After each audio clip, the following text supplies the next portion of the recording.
Hello and welcome to another episode of the Mark Moss Show, where, of course, we talk about each and every week the decentralized revolution, talking about the way the world is changing right before our very eyes, going from a centrally planned, centrally managed world of globalization to a decentralized world where every nation's sort of out for themselves. And, of course, when that happens, the way that we communicate, the way that we transact all changes. And so we're charting that. And I talk about this each and every week, and we talk about the signposts that are happening so we can see what's happening. We can understand what we need to be doing to protect ourselves and manage ourselves through this.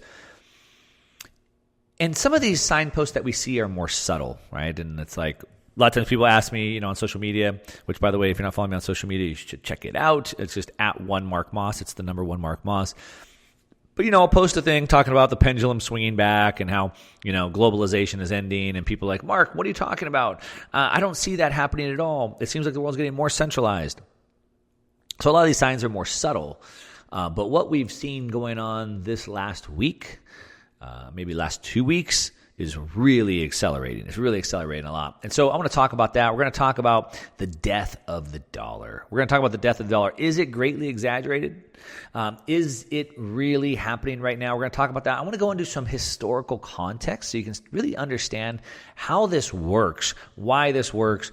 Then we're going to talk about actually what's been happening the last 2 weeks, de-dollarization, how our trading partners are turning against us. Then we're going to jump into what's been backing the dollar for the last 50 years and how that is just literally changed right before our very eyes. And then ultimately I want to go down to what does all this mean and why do you care? Why should you even pay attention to this? What does it mean to you? What should you be watching? And what should you be doing with this information, if anything, at all? So I want to talk about all of that. We got a big show coming up. I'm going to have to talk pretty fast here because I got a lot of ground to cover. So we'll go through this pretty quickly. But like I said, this is a big show and it's a big topic and it's something that you should be concerned with. Now, I want to go back into a little bit of historical narrative with you for a minute first. And the reason why is because you need to kind of understand this from a first principles level. You have to understand this from its most basic concepts so you can learn to build and formulate your own ideas on top of this. All right. And so the first thing you have to understand is that we don't want money. We don't care about money. What we want is the things that money buys us.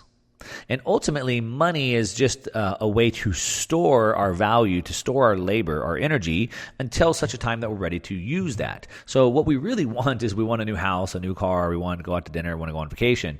And money is just what allows me to exchange for those things. So I don't care if it's a dollar or a rupee or a yuan or a gold coin or a Bitcoin. I don't care about any of that, as long as what I'm storing my wealth in will continue to buy me more goods and services in the future.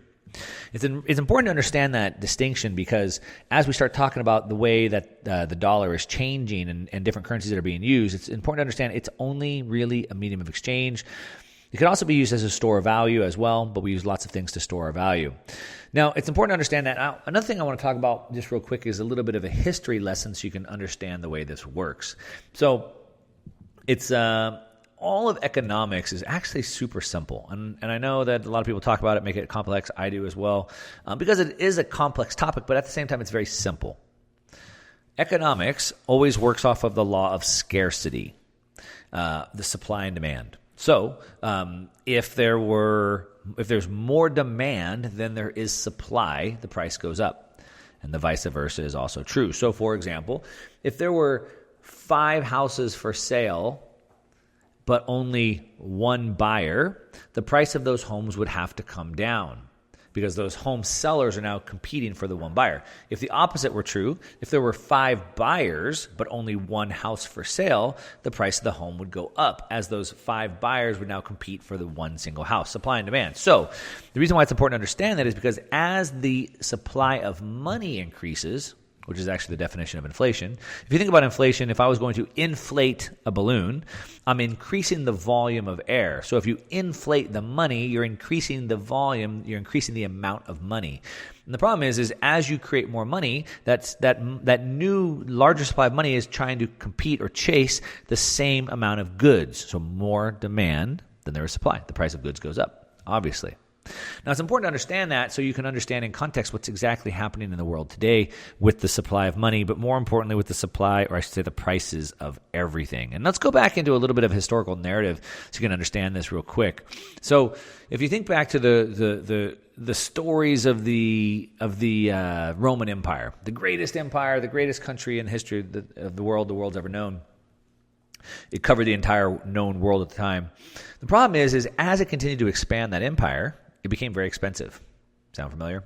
And as they continued to expand and to build and gain new territory, they had to protect that new territory. So they had to build outposts. They had to put troops out there to defend that. And now they had all these people that they took over, so then they had to give them food and all these things. It became very, very expensive to do that.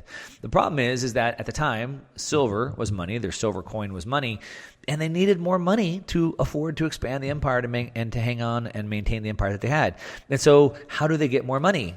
They couldn't just go get a bunch of more silver out of the ground. So what they did is they had this great idea. What we'll do is we'll just make our coin, instead of 100% silver, we'll make it 90% silver. And by doing that, we can increase the amount of money we have by 10%. And so they did. And that worked pretty good. So let's do it again. And let's make it 80% silver. And then 70% silver. And then 50% silver. And then 20% silver. Over 200 years, they debased the currency by 90%. That allowed their money supply to increase, but the problem is it led to massive price inflation, and eventually their currency was worthless, and the Roman Empire fell apart. You know the story, right? Roman Empire is not around anymore, and that's why. Now, what it took the Roman Empire 200 years to do, the United States has managed to do that in only 90 years. Hey, hold my beer, right? We'll see what we can do there. Now, I want to bring your attention back to one other historical story that's kind of recently kind of come back up, and I was reading about it, which is the early days of the United States, and a very similar type of story. In 1775, during the Revolutionary period, the government needed money. In a war, you need money. Sounds about right. Okay, so in 1775, Continental Congress at the time issued $2 million in paper money to be created. By the end of 1776, 1 year later, 25 million was in circulation, from 2 to 25. But what that did is then that money, that paper money, which used to be redeemable 1-for-1 for the silver coins, was now at a 30% discount relative to silver. So because they went from 2 million to 25 million in circulation, they inflated the money supply. Now it bought them 30% less silver, less goods. 1 year later, by the end of 77, they now had 38 million in circulation, and now is trading at a 70% discount relative to silver. By the end of 1779, which was now 4 years later, there was 192 million in circulation. And now the $1 in paper money was worth only about 1 cent of silver.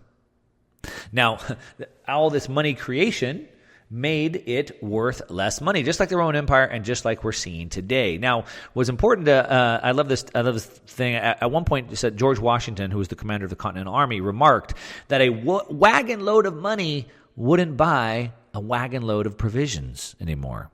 And in October of 1779, just 4 years later, Continental Congress requested no more money from the states. They didn't want the money that they had created. Now what they wanted was actual supplies, such as corn, such as wheat, such as hay and oats. So they inflated the money supply so fast and so big that it wasn't worth anything. It wouldn't buy them the goods and services they want anymore. And it got to the point where 4 years later, the government itself, Continental Congress, said, no more money. We don't want money from the states. We want the actual supplies. Does that sound familiar? That's exactly where we're in. We're seeing the United States dollar follow the exact same path as its predecessor, the Continental dollar, and the exact same path that the Roman denarius, silver coin, had. You print a bunch of money, it continues to buy you less and less and less good services until nobody wants it anymore. And that's exactly the path that we're in. Now, this is happening. The markets have been a mess. We're continuing to buy less and less good services with our money, which is why we need to continue to focus on preserving our purchasing power. So we need to put our money in places that will hold our purchasing power and will buy us more goods and services in the future. Now, it's been all over the news. You've been seeing it on CNN. You've seen it on Fox. You're seeing it everywhere. The dollar's days are over. Everyone's stopping to use the dollar. And there's a lot of truth to that. And then maybe a lot of it might be over-exaggerated, and there might be a lot of fiction in that. And so I want to bring some fact back to this so you can kind of understand. Last night, or this week, I should say, I saw CNN do a video about it. I saw Tucker Carlson do a video on it. And while it certainly makes for good media, it's a little bit overhyped. So let's talk about this. Now, what is actually happening? Well, what is actually happening is the dollar is being dropped all around the world. And the reason why is back to what we talked about in the first segment is when you continue to print more dollars, they buy you less and less in goods and services. Also, what really, in my opinion, well, not my opinion, I believe this is fact, what really exaggerated this was not just that the dollar is buying less goods and services in the future, the dollar has been weaponized against these countries. And so when the U.S. seized Russia's bank account, when the whole world saw the Canadians' bank accounts get seized because they donated $25 to a GoFundMe, but more importantly, when Russia had their bank account seized, the whole world realized, shoot, there's no rule of law anymore. There's no such thing as like due process anymore. And what I think is my property, my money, isn't. As a matter of fact, the government can just take it from anytime they want. And if it can happen to Russia, which is one of 3 global superpowers with nuclear weapons, if it can happen to them, it can happen to anybody. It can certainly happen to me.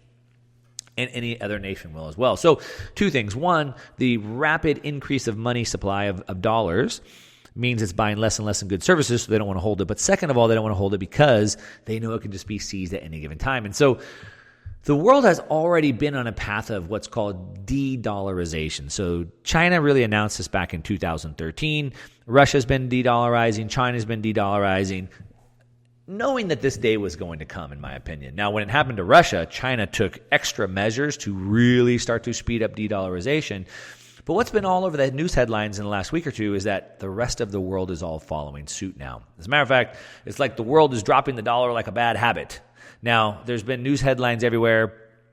The BRICS nations, which is Brazil, Russia, India, China, and South Africa. But now there's a whole other group of nations that are joining the BRICS nations. They're all going to start a new currency to replace the dollar potentially. We see that China and Russia are working on an alternative payment system, an alternative to SWIFT. So if you don't know what SWIFT is, I'm sure you do. If you ever sent a wire transfer, you know SWIFT, like a SWIFT code. And SWIFT is the network, the U.S. dollar payment network that allows you to send dollars anywhere in the world. And so if you want to send money anywhere in the world, you have to use the SWIFT system. But if the U.S. can control that and block you out, they need to build a new alternative. So China and Russia are doing that. We saw that Malaysia and India are now doing trade outside the dollar. And they're doing trade where it's actually settled in their own currencies, not the dollar at all. We're seeing now in Russia, the most traded currency in Russia now is the Chinese yuan, which, again, they were kicked out of the dollar, so they really had no choice. We saw Brazil and China are now settling their trade in yuan, not dollars. And so this is a big deal. Now, this is the death of 1,000 cuts, if you will. These are all little things that are happening that are just ultimately speeding us down this path where the dollar just loses all of its power. Now, as this is rapidly happening, like I said, we're seeing the rise of these BRICS nations. It's important to understand that, kind of back what I said in the first segment, is that, remember, we don't want money. What we want is the things that money buys us. And what are the things that we need money to buy us? Well, we need the most important things in life if we want to stay alive, which is food and energy. We need food and energy, right? So the BRICS nations produce the things that we actually need. They produce food and energy. Russia, which is the R in BRICS, is the world's #1 exporter. I believe Brazil is the second largest exporter, or maybe just the largest exporter in this hemisphere. And they export actual goods and services, actual goods, I should say. So they produce food like wheat and corn. They produce metals like nickel and lithium. They produce fertilizer to grow the food. They produce real things, energy like oil and natural gas, and they ship this to the rest of the world. What does the U.S. export? U.S. exports dollars. And as long as those dollars have been in demand, it's worked out really well. But as these nations are de-dollarizing, the demand for the dollar is falling very fast. Now, what else does the U.S. export? Well, the U.S. exports financial services. So we have the largest financial markets in the world. So our traders in the U.S. are trading complex derivative contracts. Okay. Does India or Iran or Malaysia, do they care about our derivatives contract? No. They want natural gas. They want oil. What else does the U.S. export? Well, we export services like social media. We have the Facebook stocks, the Apple, Netflix, Google.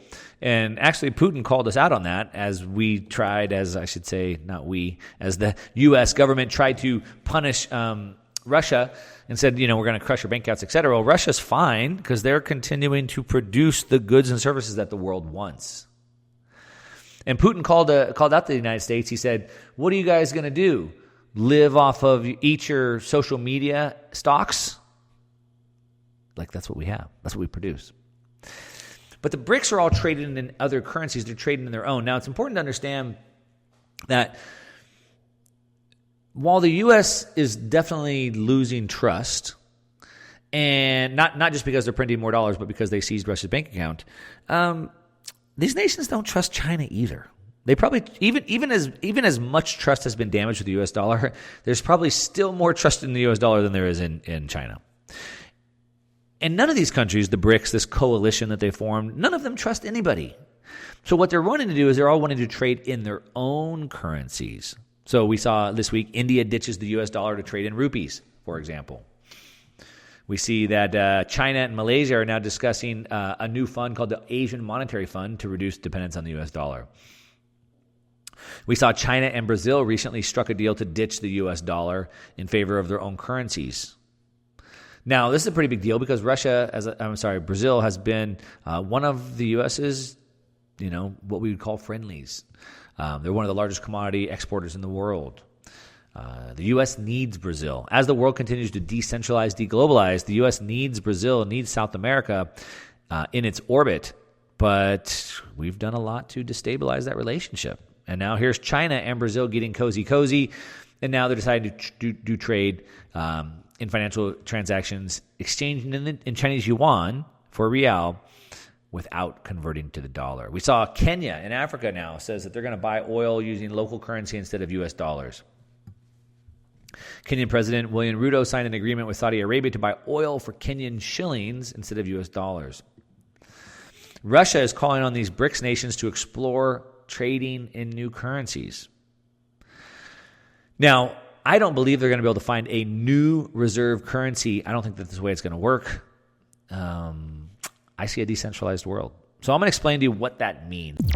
The U.S. global's what we call homogeny, the U.S. dollar, the U.S. as a country's global dominance, as well as their dominance imposed by the U.S. dollar, is falling, and it's falling fast. However, it's not quite as sensational as Tucker Carlson and CNN are trying to make it out to be. It is happening, yes, and it is a big thing to be paying attention to, yes. But it's more like a death by 1,000 cuts. So like I said, all these other countries are starting to do trade outside of the U.S. dollar. But so far, it's a slow bleed out. But something really big did happen this week, and this is a big deal for a lot of reasons. So for a quick history in the United States, you probably already know this, but just super real fast, just to go through it. Up until, the U.S. dollar took over the reserve currency status of the world from the pound sterling. During World War I and II, England printed way too much money to fight their world wars and debased their currency. The U.S. didn't want their currency because it was continuing to be devalued, and so the U.S. demanded gold. Over the course of those two wars, the U.S. brought in more gold than any other nation. At some point, the United States had about 2/3 of all the gold in the world was in the U.S., and so then under 1944, the Bretton Woods Agreement, the world agreed that the U.S. dollar would be the reserve currency of the world, would be backed by gold. So $35 was redeemable for an ounce of gold. Any nation in the world could redeem their dollars for gold whenever they wanted. All right. 1971, the world was, not just 1971, leading up to that, the U.S. kept printing more dollars. Sort of like we talked about in the first segment, how the continental dollars. So they printed so many continental dollars, and in this case, they printed so many dollars, the nations of the world realized this, and they said, look, we don't want your dollars anymore. And since they're redeemable for gold, we want the gold. And so all these nations were redeeming for gold over and over and over. Finally, the U.S. was over it. They probably ran out of gold. The gold supply has never been audited since then, so we don't know if there's any gold left. But basically, these nations were demanding their gold. And in 1971, President Richard Nixon said, enough. I'm closing the gold window. You can no longer redeem any of those dollars for gold anymore. Now, that's a pretty big deal. A lot of people haven't really talked about that in depth. It's a big deal because basically the U.S. defaulted on its obligations. The world had made an agreement with the United States under Bretton Woods Agreement that they would use dollars, but they could redeem for gold anytime they wanted, and the U.S. just broke that agreement. Now, why would the world continue to use dollars after that happened? Well, it's a good question. And the answer is they wouldn't. So in 1974, a new deal was made with Saudi Arabia to back the dollars with oil, what's known as the petrodollar. Now, that's a big deal. The agreement was that basically Saudi Arabia would always price oil in dollars so that there would always be demand for dollars. In exchange, the U.S. would always have Saudi Arabia's back. Our military would protect them. So they've been our trading partner. They've been key in keeping the U.S. dollar's dominance for the last 50 years.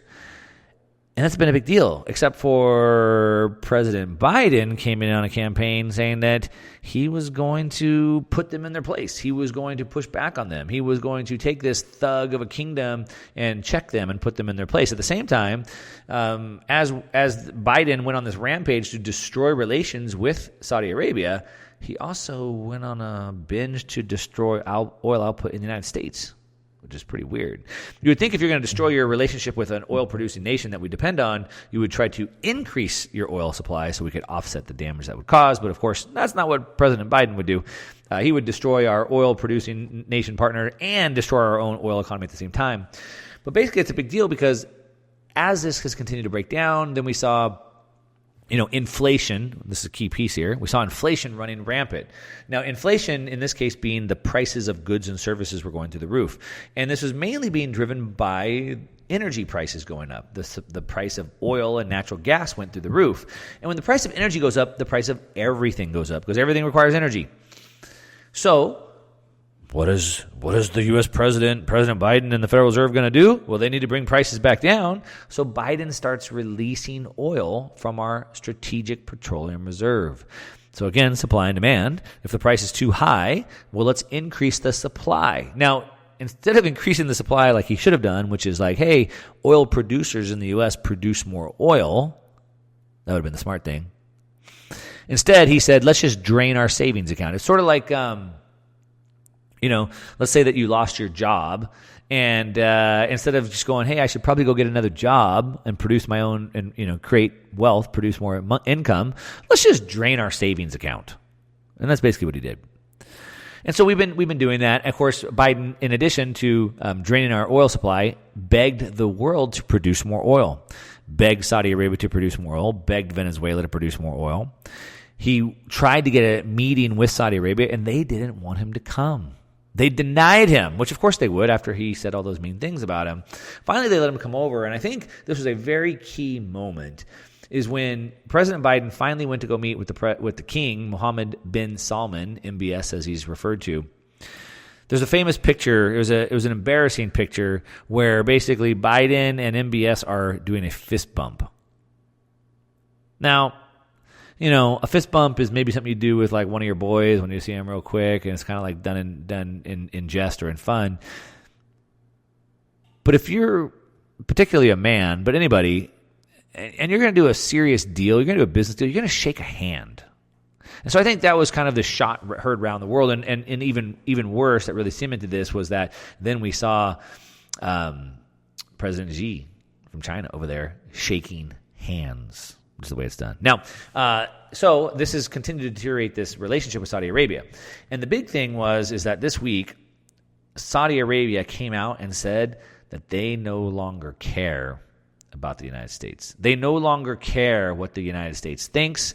And Saudi Arabia and the rest of the oil-producing nations over there, collectively known as OPEC Plus, agreed that they are going to slash supply by 1.6 million barrels a day. Now, as the Biden administration, as the Federal Reserve is on a campaign to crush inflation, bring prices down, they're doing that by crushing demand. If they make you broke by crushing your retirement account, crushing your home, making you lose your job, if they make you broke, then you won't buy as much. You won't order Amazon anymore. You won't go on vacation. Then your energy supply will be less, or demand will be less.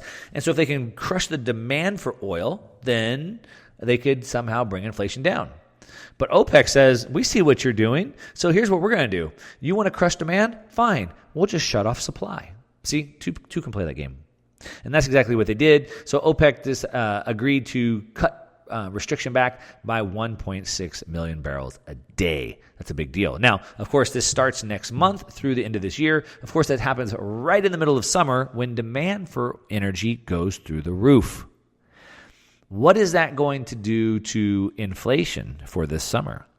So while the Fed's trying everything it can to cut inflation, OPEC just chopped them at the knees. Now, the Fed can continue to fight inflation by raising rates, but as we've already talked about in other episodes, as they continue to raise rates, they made the Fed broke. Then they made the U.S. government, the Treasury, broke. And now they broke the banks. Now we're seeing the banks collapse. So they're going to keep raising rates to fight off inflation, but as they continue to raise rates, they're going to continue to bankrupt themselves, the Treasury and the banks. And they're not going to have any dent in oil because OPEC says we're just going to keep cutting supply then. What are we going to do? It's a pretty big deal.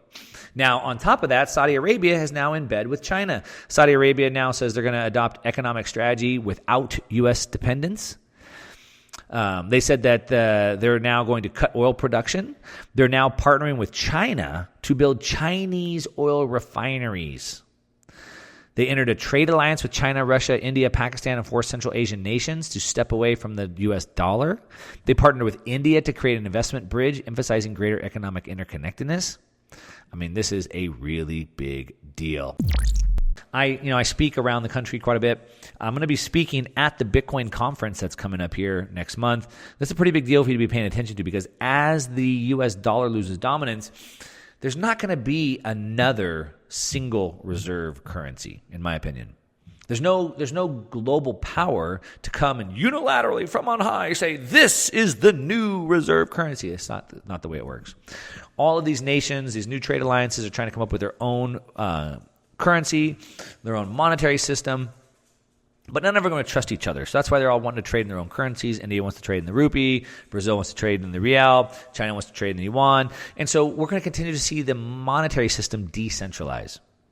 Ultimately, none of them are going to trust each other. So some are going to argue to go back to gold. The problem with gold is it doesn't work in the information age. Now, I like gold. I hold gold. I think you should own some gold. But it doesn't work in the information age. And that's why I think Bitcoin is what will ultimately take over because it's something that is what we call trustless. That means you don't have to trust Bitcoin. You don't have to trust the other person. There's no counterparty to that. So in a gold-backed system, I have to trust that whoever's holding the gold in their vault really has the gold in their vault. And if I'm trusting the U.S. dollar or the Chinese yuan, I have to trust that they won't seize my bank accounts. With Bitcoin, nobody controls the network. And so there is no trust that's required with Bitcoin. Now, you may not trust it because it's, brand new technology, you don't understand it. And I get that. Most of the world doesn't, but it's growing. It's growing really fast. As a matter of fact, the Bitcoin conference has gone from 1,500 people a few years ago to 30,000 people this year. Like I said, I'll be speaking. If you want to come hang out with me, I have a special deal for you. You can get a 10% discount off of your tickets if you use code MarkMoss at checkout. 10% off. And just go to their website, Bitcoin conference, just Google that and just use MarkMoss, get 10% off. And if you use my discount code and send me a message on social media or on email, then I am organizing a special get-together with just people from my community. And so if you'd like to come hang out with me and a couple other like-minded people in the community, get 10% off the discount code using that discount code MarkMoss. Send me a message on social media or email me. Let me know you bought it with that code, and I'm going to have a special event for you. Now, getting back to this. Why do you care about all this? What's going to happen because of this? Well, like I said, this is only going to continue and it's going to accelerate. And so what does that mean for you? Well, it means a couple things. One, it means that the U.S.'s influence in the world of politics will continue to wane. I think that's a given. You already know that. It also means that the U.S. dollar will continue to be used less and less in trade. And what happens when that what happens with that is that other nations are going to stop buying U.S. treasuries. They don't want to hold their reserves, their savings in U.S. dollar treasuries anymore. And instead, they'd rather have the commodities, the real goods and services. And so we're seeing this all over. As a matter of fact, I put a chart on Twitter the other day. Again, if you're not following me on Twitter, check it out, @1MarkMoss. And it shows since 2013, the amount of central banks purchasing U.S. Treasuries has basically stayed flat. From 2013 to 2021 was basically flat. But since 2021, it has fallen off of a cliff. But in the meantime, in the exact same time period since 2013, the amount of central bank purchases of gold have been rising. And as a matter of fact, have risen quite a bit. And so what does that tell us? Well, with central bank currencies, central demand for U.S. Treasuries staying flat, but gold going up, it shows that these central banks are deciding to not hold U.S. Treasuries and instead hold something else. We've seen that China has cut their supply of U.S. Treasuries down big time. Even Japan has been cutting its supply of U.S. Treasuries. And we're seeing nations that would rather hold the assets in the ground. Maybe that's part of the reason why OPEC has cut their oil production. They'd rather have the oil in the ground than the dollars because they know those dollars will not buy them more goods and services in the future. And so this is what's happening. Now, if they're doing that, then what should you be doing? If they're increasing their reserves, their savings in commodities and other assets out of the U.S. dollar, then you should probably be doing that. Why? Well, for the same two reasons. One, what would you expect? Well, what we would expect is that we already know that the U.S. is spending more than it brings in. As a matter of fact, the U.S. is running trillion-dollar deficits. So we'll probably go to $2 trillion deficits here pretty soon. And that means they have to continue to print more money. As they continue to print more money, your dollars buy you less goods and services. So this means that your dollars will buy you less goods and services in the future. So that means inflation. I mean, home prices are going to go up, car prices are going to go up, gasoline is going to go up, steak, milk, cheese, it's all going to go up. It's all going to go up. So you don't want to save in dollars, you want to save in something else, something that will keep up with the price of inflation or beat it. Now, as they continue to use less and less dollars and they buy less U.S. Treasuries, that means we have to print even more, which means the prices go up even more and even faster. And so one thing I would expect is inflation to continue to rage on. The Fed does not have inflation under control. OPEC just made sure the Fed doesn't have control. OPEC basically took away the Fed's control. Now, remember, nothing moves up or down in a straight line. So we might see a couple more CPI prints, PCE prints coming out in the next couple of months that look like it's going down because nothing goes up and down in a straight line. But if you zoom out over the next year, 2, 3, 4, 5 years, we're expecting a lot more inflation. The other thing that I would expect to see, unfortunately, continued volatility in geopolitics as well. This means more supply chain issues and things like that. And so we want to be prepared to deal with that. And a couple ways that we want to do that is, one, not only just securing our wealth, investing our wealth so it buys us more goods and services in the future, but we also want to secure our freedoms. So, one, we want to think about our communication. We can see that all over the world, our communications are under attack. And so we need to think about how can we set up our communications that we can control? How can we do that using decentralized communication networks like Nostr, for example? Zion is another one that I'm using, for example. And so we want to do that. Open monetary networks, of course, like Bitcoin, like I was talking about before, holding some gold as well, and then holding real assets, holding real estate, holding land, holding cattle. It's part of the reason why I'm actually recording this. I'm coming to you from my ranch in Texas right here. I got 5 cows. I got 8 goats. Most of you guys know I live on the beach most of the time, but I have this ranch just in case I might need some of those hard assets. And so we're going to continue to see volatility there. We're continuing to expect to see higher prices, specifically around energy, oil. Basically the markets are telling us that oil will probably be about $100 a barrel this summer. So expect for gas prices to go back up in a big way. And so you have to be able to protect yourself and offset that. Now, ultimately, why do you care about this? Well, over the long run, this inflation really takes hold. And unfortunately, if the U.S. doesn't pivot back pretty quickly here, it's going to just start accelerating. And so you're going to have to take even more action to keep your head above water. I think inflation can happen so fast. It can be like Zimbabwe, where the Zimbabwe dollar used to be pegged 1-to-1 with the dollar, but it inflated so fast that everybody became a billionaire. in Zimbabwe, but it was $300 billion for one single egg. If you're just tuning in, you're listening to the Mark Moss Show. We've been talking about the decentralized revolution, talking about the death of the U.S. dollar by 1,000 cuts, how OPEC is ganging up and just took the power away from the Fed, and how you should expect higher inflation and what you should do about it. Hopefully you enjoyed it. Hit me up on social media at @1MarkMoss. Let me know. And that's what I got. Thanks for listening.